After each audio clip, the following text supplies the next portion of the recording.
से देखना पड़ता है, उस के सामने भी जब तक हमारे शरीर के अंदर की इम्यूनिटी नहीं होगी हम उसको हरा नहीं सकते।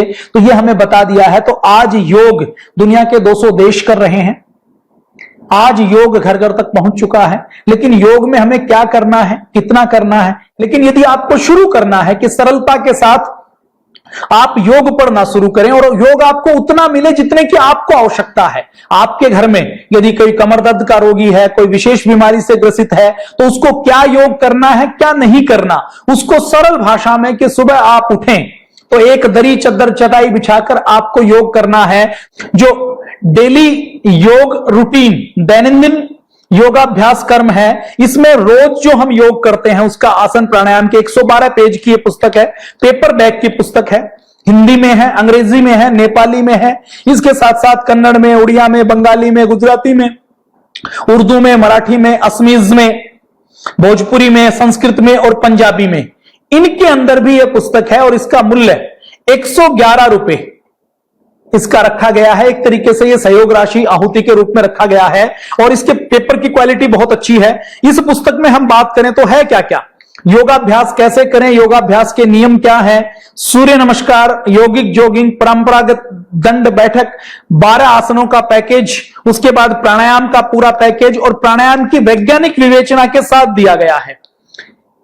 इसके साथ साथ अपने नेत्र ज्योति बढ़ाने के, कानों की शक्ति को बढ़ाने वाला, दांतों की शक्ति को बढ़ाने वाले चंद्र नमस्कार और घुटनों के लिए, पेट के लिए, कमर के लिए, ये सारे जो दैनिक अभ्यास हमें जो करने की आवश्यकता पड़ती है कि किसी व्यक्ति को योग सीखना है, घर पर करना है, उसको कोई बहुत बड़ा योगाचार्य नहीं बनना, लेकिन अपने लिए चाहिए, अपने बच्चों को सिखाने के लिए चाहिए, तो उसके लिए ये दैनंदिन योगाभ्यास बहुत अच्छी पुस्तक है। आप सबके घर में ये पुस्तक अवश्य हो। आपकी स्क्रीन के ऊपर आप ये पुस्तक कहां से प्राप्त कर सकते हैं, आपके आसपास यदि कोई पतंजलि चिकित्सालय है, कोई आरोग्य केंद्र है तो वहां से प्राप्त कर सकते हैं, नहीं तो आपको स्क्रीन के ऊपर मोबाइल नंबर दिखाई दे रहे हैं, वेबसाइट दिखाई दे रही है, इसके ऊपर आप फोन करके डिटेल प्राप्त कर सकते हैं। ऑर्डर बुक करवाकर आप घर बैठे यह पुस्तकें प्राप्त कर सकते हैं।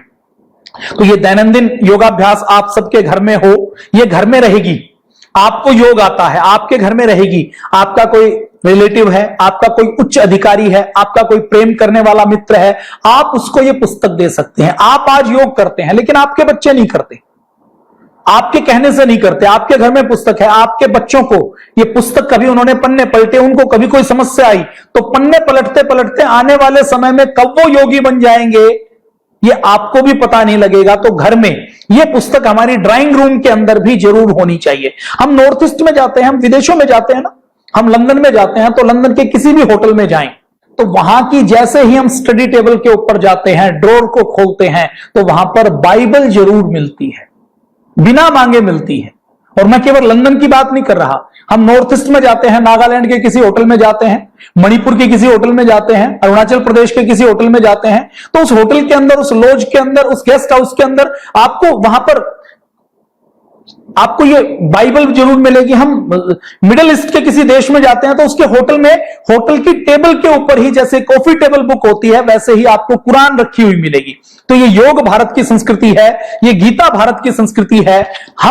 हमारे पास पढ़ने का समय हो ना हो, हमारी रुचि हो ना हो, हमने पहले से पढ़ी हुई हो, हमारे घर के पूजा घर में रखी हो, तो भी हमारे घर के ड्राइंग रूम में हमें ये आदत बनानी है कि हमारे घर के ड्राइंग रूम में हमारे चारों वेद, दर्शन, उपनिषद, सत्यार्थ प्रकाश, योग की कुछ पुस्तकें जरूर हो, ताकि हम इसको एक परंपरा बना दें कि हर हिंदू के घर में जैसे तुलसी का पौधा होता है वैसे ही गीता की पुस्तक हो। ऐसा उद्देश्य, ऐसा प्रयास पतंजलि योगपीठ के माध्यम से हम करना चाहते हैं। दूसरी मैं पुस्तक का परिचय करवाना चाहता हूं वो लोग जो योग को अपना कैरियर बनाना चाहते हैं, जो योग में कुछ करना चाहते हैं, योग में कुछ बनना चाहते हैं, जिनका उद्देश्य है कि योग में हम बीए करें, एमए करें, डिप्लोमा करें, डिग्री करें, फिर योग में डिग्री डिप्लोमा करके, नेट जीआरएफ करके, पीएचडी करके हम विदेशों में योग को पहुंचाएं, विदेशों में योग को सिखाएं। और विदेशों के अंदर भी अभी हम बात करें तो योग का लगभग 4 लाख करोड़ रुपए का, योग का, एक्यूप्रेशर का, ये आयुर्वेद का, ये सारा कारोबार खड़ा हो रहा है। और ये योग देने का काम, आयुर्वेद देने का काम, मेडिटेशन देने का काम केवल भारत कर सकता है। तो यदि विदेशी मुद्रा भी भारत को कमानी है तो उसके लिए योग एक बड़ा काम कर सकता है। तो जिनको योग की कोई परीक्षा देनी है, तो योग की कोई स्तरीय बुक, स्तरीय पुस्तक उपलब्ध नहीं है तो उसमें आधी अधूरी जानकारी है तो उसमें कुछ पुस्तकों में कुछ हिस्सा गायब है, कुछ पुस्तकों में योग की केवल भौतिक पक्ष का, केवल शारीरिक पक्ष का विवरण है, कुछ पुस्तकों में योग में केवल योग दर्शन का है, कुछ में घेरण संहिता का है, कुछ में हठयोग प्रतिपिका का है। समग्र रूप से वेद के अंदर, दर्शन के अंदर, गीता के अंदर कहां कहां योग आया, किस किस प्रकार से योग की परंपरा आगे बढ़ी, उसको समग्रता के साथ ह्यूमन बॉडी फिजियोलॉजी एनाटॉमी के साथ एक परीक्षा के अंदर प्राण से लेकर घेरण संहिता से लेकर उन सब के साथ यह पुस्तक बनाई गई है, जिसके अंदर वास्तुनिष्ठ सवाल जवाब दिए गए हैं जो परीक्षा में आते हैं। वैसे ही सवाल जवाबों के साथ ये योग सामान्य ज्ञान नाम की पुस्तक बनाई गई है। जिनको योग में और अधिक जानकारी चाहिए, गहरी जानकारी चाहिए, तो वो इस पुस्तक का अध्ययन कर सकते हैं। यह पुस्तक पेपर बैक में है, 204 पेज की पुस्तक है, जिसके अंदर 3000 से अधिक लगभग बहुविकल्प वाले सवाल दिए गए हैं, उनके उत्तर भी सोच समझ कर दिए गए हैं, तो वो आप ले सकते हैं। इसका मूल्य 300 रुपए है। अभी यह केवल हिंदी भाषा में उपलब्ध है। हम यदि तीसरी पुस्तक की बात करें, मैं अभी योग की ही बात कर रहा हूं, तो योग के गूढ़ रहस्यों को यदि आपने जानना है, आप जानना चाहते हैं, आप सीखना चाहते हैं कि योग के गूढ़ रहस्य कौन कौन से हैं, योग का विज्ञान, योग की विद्या, चरक संहिता में अलग अलग कोशों के ऊपर, अलग अलग हमारे चक्रों के ऊपर, चरक संहिता से लेकर सुश्रुत संहिता से लेकर अलग अलग हमारे प्राचीन ग्रंथों में हमारे अलग अलग गुरुओं ने उसके ऊपर किस प्रकार से शोध किया है। अभी दिक्कत क्या है, जो मॉडर्न मेडिकल साइंस की एनाटॉमी और फिजियोलॉजी की पुस्तकें हैं, उनके अंदर प्राचीन ज्ञान विज्ञान का एक अंश नहीं मिलता, और जो प्राचीन ज्ञान विज्ञान की पुस्तकें हैं वो या तो अनुपलब्ध हैं, उपलब्ध हैं तो भी उनके अंदर त्रुटियों का निराकरण नहीं किया गया। संस्कृत भाषा में यदि भाषा के विद्वान ना हो तो एक एक शब्द के कई कई अर्थ हो सकते हैं और अर्थ का अनर्थ हो जाता है।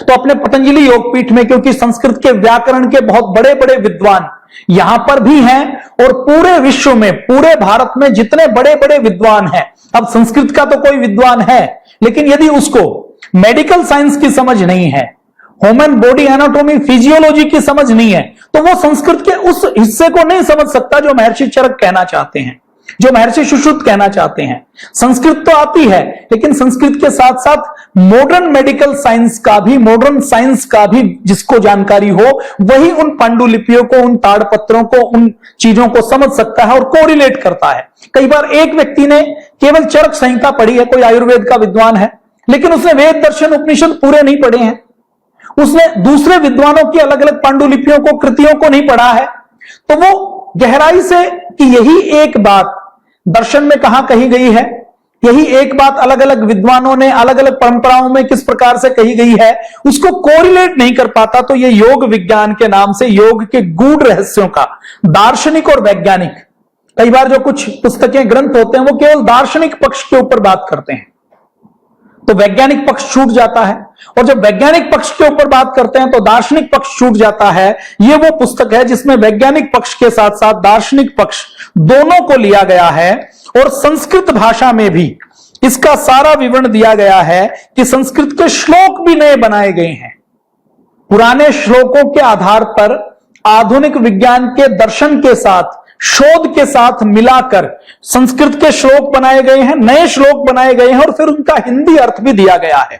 अब जैसे मैं इसके विषय सूची की बात करूं तो अष्टांग योग क्या है, प्राण प्राणायाम क्या है, इनके वैज्ञानिक पक्ष के साथ हमारे शरीर की संरचना कैसी है, हमारे मन का काम क्या है, आत्मा का स्वरूप क्या है। अब मॉडर्न मेडिकल साइंस पहले तो मन को ही नहीं मानता था, फिर मन को, ब्रेन को, माइंड को थोड़ा मानना शुरू किया, कॉन्शियस माइंड को, सबकॉन्शियस माइंड को, तो उसके बाद अब वो आत्मा को नहीं मानता, कंफ्यूज हो जाता, चक्रों को नहीं मानता, नाभि को नहीं मानता, धरण को नहीं मानता। बहुत सी ऐसी चीजें हैं जिसको आधुनिक विज्ञान आज समझ नहीं पाया है। और ये जो सारा आधुनिक विज्ञान है, ये केवल 300 साल का है। 300 साल पहले तक आधुनिक विज्ञान, जिसको यूरोप का विज्ञान माना जाता है, उनको सामान्य जानकारी भी नहीं थी। कितनी सामान्य जानकारी नहीं थी कि हमारे शरीर के अंदर रक्त भरा रहता है। तो वो ये मानते थे कि जैसे गुब्बारे में आप होली के दिन पानी भर लेते हैं और वो पानी पूरे गुब्बारे में भर जाता है, गुब्बारे के अंदर पूरा पानी होता है, वैसे ही शरीर के अंदर रक्त भरा हुआ होता है। उनके अंदर कोई ऐसी कॉन्सेप्ट नहीं था, कोई धारणा नहीं थी कि हमारे शरीर के अंदर धमनियां होती हैं, शिराएं होती हैं, हमारा हार्ट, हमारा हृदय रक्त को पंप करता है, शुद्ध रक्त शरीर के अंदर जाता है, अशुद्ध रक्त वापस आता है, वो फेफड़ों से होकर दोबारा से फिल्टर होता है। ऐसी कोई मान्यता पूरे यूरोप में कहीं दूर दूर तक नहीं थी। क्यों नहीं थी? क्योंकि वो उनके यहां ये पिछले 2000 सालों से एक मान्यता थी कि किसी भी व्यक्ति की यदि मौत हो गई तो मौत होने के बाद उसकी बॉडी का पोस्टमार्टम नहीं कर सकते। यदि हमने उसकी बॉडी का पोस्टमार्टम कर लिया तो उसको जन्नत नहीं मिलेगी। उसको उनके शब्दों में जब कयामत का दिन आएगा, जब जजमेंट का डे आएगा, या जब जिस दिन कयामत होगी, जिस दिन मुर्दे जीने वाले हैं, उनकी यही मान्यता है। और इसी मान्यता के कारण वो शव को जलाते नहीं है।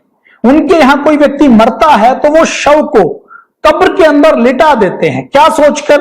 यह सोचकर कि एक दिन आएगा जब कोई फरिश्ता आएगा, कोई देवदूत आएगा, जब कोई कयामत का दिन आएगा तो उस समय ये सारे लोग खड़े हो जाएंगे, इनको दोबारा से जीवन मिल जाएगा। इस मान्यता के तहत वो जमीन के अंदर शरीरों को दबा देते हैं। तो उनके यहां पोस्टमार्टम करने की कोई वैज्ञानिक परंपरा नहीं रही। वो पोस्टमार्टम करने के स्थान पर जब 700-800 साल पहले उन्होंने शरीर को काटना भी शुरू किया तो वो पशुओं के शरीर को काट कर देखते थे। पशुओं की इंटेस्टाइन अलग होती है, पशुओं की बॉडी एनाटॉमी और उसका स्ट्रक्चर अलग होता है, और वो पशुओं के स्ट्रक्चर को ही, 4 पैरों वाले पशु के स्ट्रक्चर को ही आदमी के जैसा स्ट्रक्चर मानते थे। तो विज्ञान की समझ यूरोप में पिछले 300-400 सालों में आई है।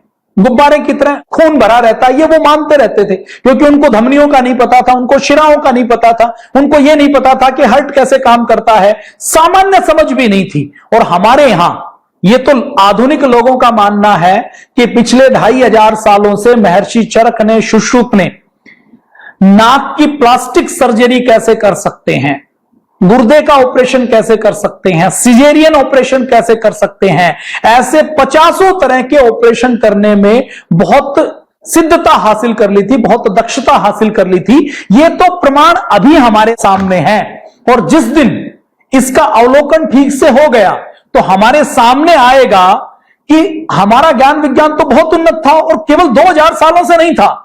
हमारा ज्ञान विज्ञान तो, हमारा ऐसा मानना है कि हमारी सभ्यता, हमारी संस्कृति 1,96,68,53,121 वर्ष पुरानी हमारी संस्कृति है। और यह ज्ञान विज्ञान की शाखा उस समय से चली आ रही है। हमारे महर्षि चरक और सुश्रुत ने शरीर के अंदर भ्रूण का डेवलपमेंट कैसे होता है, एक एक दिन वो कैसे बढ़ता है, इसकी सारी व्याख्या दी है। कोई अनपढ़ सभ्यता संस्कृति इसकी व्याख्या नहीं दे सकती। तो इस योग विज्ञानक पुस्तक में मन का कार्य, आत्मा का कार्य, शरीर के निर्माण में पंच महाभूत कैसे काम करता है, चेतन तत्व, आत्मा और परमात्मा का जो संबंध बनता है वो कब बनता है। जैसे कुछ ऐसे गूढ़ प्रश्न है कि शरीर के अंदर स्त्री बीज और पुरुष बीज तो मिले, लेकिन उनके अंदर चेतन तत्व कब आता है, आत्मा कब प्रवेश करती है, पहले दिन करती है। आत्मा माता के शरीर से, जो माता का स्त्री बीज है उसमें होती है, कि पिता के पुरुष बीज में होती है, या जब दोनों मिलते हैं तो मिलने वाले समय में प्रवेश करती है, या 1 हफ्ते बाद करती है, या 3 महीने बाद करती है, या 9 महीने बाद करती है, कब करती है। यह ऐसा गूढ़ प्रश्न है जिसका उत्तर आधुनिक विज्ञान अभी दे नहीं सकता। उसको और 200 साल लगेंगे, और 200 साल बाद भी शायद वो आधुनिक यंत्रों से इसका उत्तर नहीं खोज सकता। इसके लिए उनको पन्ने पलटने पड़ेंगे भारतीय योग दर्शन के ही। तो इन सारे सवालों के ऊपर भी भारत में अपने पतंजलि योगपीठ में गहन चिंतन और मंथन किया गया है कि इन सवालों का, ऐसे गूढ़ सवालों का उत्तर क्या हो सकता है। तो इसकी सारी विवेचना, क्या शरीर का निर्माण कैसे होता है, जो संतान का निर्माण, नए शरीर का निर्माण होता है, वो क्या कोई मैकेनिकल प्रोसेस है, इस धरती के ऊपर दिव्य आत्मा कैसे आती है, शरीर की का निर्माण कैसे होता है, उसके पोषक तत्व क्या है, शरीर के निर्माण में, सृष्टि के निर्माण में क्या क्या समानताएं हैं, हमारा नर्वस सिस्टम क्या है, हमारे अंदर इड़ा, पिंगला, सुषुम्ना नाड़ी कहां पर है। जैसे कुछ चीजों के बारे में योग के विद्यार्थियों के बीच में भी और मेडिकल साइंस के विद्यार्थियों के बीच में एक डिबेट चलती है ना कि ये इड़ा, पिंगला, सुषुम्ना ये होती हैं कि नहीं होती, होती हैं तो कहीं दिखाई क्यों नहीं देती, हमारे चक्र क्या है, हमारे मस्तिष्क के अंदर कैसे तरंगे काम करती हैं, हमारी योग साधना में हमारे पंच महाकोश, हमारे अष्ट चक्र वो किस प्रकार से काम करते हैं, हमारे अलग अलग प्राणायाम का क्या समय है, क्या नियम है, प्राणायाम पर क्या क्या रिसर्च हुई है, इन सब की जानकारी इस पुस्तक में बहुत विस्तार पूर्वक दी गई है और बहुत गंभीरता से विज्ञान की कसौटी पर कसकर दी गई है। तो आप ये योग विज्ञानम पुस्तक जो 222 पेज की है, दिव्य प्रकाशन से, जो 2017 में छापी गई थी, अंग्रेजी और हिंदी में ये उपलब्ध है। इसकी कीमत बहुत अच्छे चिकने पेपर के ऊपर दी हुई है और ऐसे वैज्ञानिक चित्रों के साथ ये पुस्तक है। आप देखेंगे तो ऐसे वैज्ञानिक चित्रों के साथ समझाया गया है, आधुनिक विज्ञान के साथ कोरिलेट करते हुए। तो एक योग के ऊपर जो जिज्ञासु व्यक्ति है, जिसको योग के ऊपर कोई संबोधन देना है, कोई लेक्चर देना है, आपको कोई यूनिवर्सिटी में कार्यक्रम करना है, आप एक योग शिक्षक हैं, आपको योग में कैरियर नहीं बनाना, आपको योग को कोई व्यवसाय नहीं बनाना, आपको योग कोई विदेश में जाकर नहीं सिखाना, और विदेश में भी सिखाना है तो उनके लिए भी उपयोगी है। और यदि आपको केवल योग की कक्षा में भी आपको अपने आप को अपग्रेड करना है तो उसके लिए भी यह पुस्तक बहुत उपयोगी है। तो योग जो पढ़ने वाले हैं उनके लिए उपयोगी है, योग जो खुद के लिए कर रहे हैं उनके लिए उपयोगी है, स्वाध्याय के लिए उपयोगी है। और जैसा मैंने कहा कि अपने घरों के अंदर ऐसी पुस्तकें होनी चाहिए, तो अपने घरों के अंदर रखने के लिए भी यह पुस्तक बहुत उपयोगी और अच्छी पुस्तक है, जिसको विज्ञान की कसौटी के साथ, तर्क के साथ, लॉजिक के साथ योग को जोड़कर, योग के अलग अलग प्रश्नों को जोड़कर इसको बनाया गया है। तो इसको आप जरूर लें, इसको आप प्रयोग कर सकते हैं। 2002 में पतंजलि की ओर से, अब वो समय क्या है, उस समय केवल योग के नाम से भ्रांतियां बहुत हैं। योग के नाम से इतनी भ्रांतियां हैं कि किसी को पता ही नहीं कि योग में हमें करना क्या है।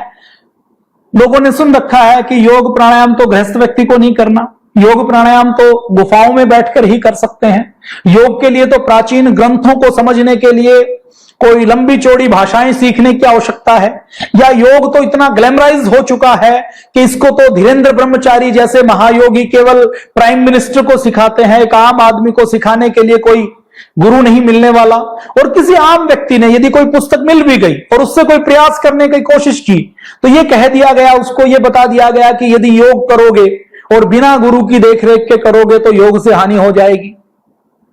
फिर यह कह दिया गया कि जो संसार में रहने वाला व्यक्ति है वो पहले अष्टांग योग का पालन करे, उसके बाद वो योग करे, उसके बिना योग करेगा तो उसको हानि हो जाएगी। फिर कह दिया गया कि योग तो संसार में रहने वाला जो आजीविका के चक्कर में फंसा हुआ है, जो व्यवसाय करता है, जो गृहस्थ व्यक्ति है, उसको योग नहीं करना। तो योग के ऊपर बहुत सी बंदिशें लगाई हुई थी, योग के बारे में लोगों के बहुत से सवाल थे, बहुत सी जिज्ञासाएं थी। और ये वो समय था जब पूज्य स्वामी जी महाराज ने 1990-92 से योग सिखाना शुरू किया। तो लोग उनसे कहते थे कि स्वामी जी आप जो सिखा रहे हैं उसको हम भूल जाएंगे, आप ये सब हमें लिख कर दे दीजिए। तो पूज्य स्वामी जी बताते थे, नोट्स भी बनवाते थे। तो लोगों ने कहा कि आप ये योग की सारी चीजें चित्रों के साथ आप हमें उपलब्ध करवा दें, ताकि घर पर बैठकर हम एक एक आसन को, एक एक प्राणायाम को कर सकें। उस आसन प्राणायाम को कैसे करना है, उसकी विधि क्या हो, उसके लाभ क्या हैं, उसकी सावधानियां क्या क्या हैं, ये सारी सरल भाषा में स्टेप बाय स्टेप हमें बता दिया जाए, सिखा दिया जाए, ताकि हम घर पर बैठकर उसका अभ्यास कर सकें। जो दैनिक योगाभ्यास वाली पुस्तक थी दैनंदिनी, इसमें तो वो है जो रोज व्यक्ति को, एक सामान्य व्यक्ति को करना चाहिए। अब आपने सामान्य करते करते आपको 3 महीने 6 महीने हो चुके हैं और आपको कुछ एडवांस सीखना है कि योग में जो सुबह सुबह आप करते हैं, तो अभी सामान्य में पूज्य स्वामी जी महाराज 12 आसन कहते हैं कि लेटकर करने वाले, बैठकर करने वाले, पीठ के बल लेटकर और पेट के बल लेटकर करने वाले कर लेते हैं। तो हम सामान्य तौर पर हमारा योगाभ्यास हो सकता है, लेकिन आपको और योगाभ्यास में पारंगतता हासिल करनी है तो उसके लिए ये योग साधना एवं योग चिकित्सा रहस्य, यह पुस्तक आम व्यक्ति के लिए भी बहुत उपयोगी है। कितनी उपयोगी है कि आप अंदाजा लगा लीजिए। यह पुस्तक हर घर में होनी चाहिए। यह पुस्तक अभी तक लाखों की संख्या में छप चुकी है और लाखों की संख्या में लोगों ने इससे योग सीखा है, इसको अपने जीवन में उतारा है।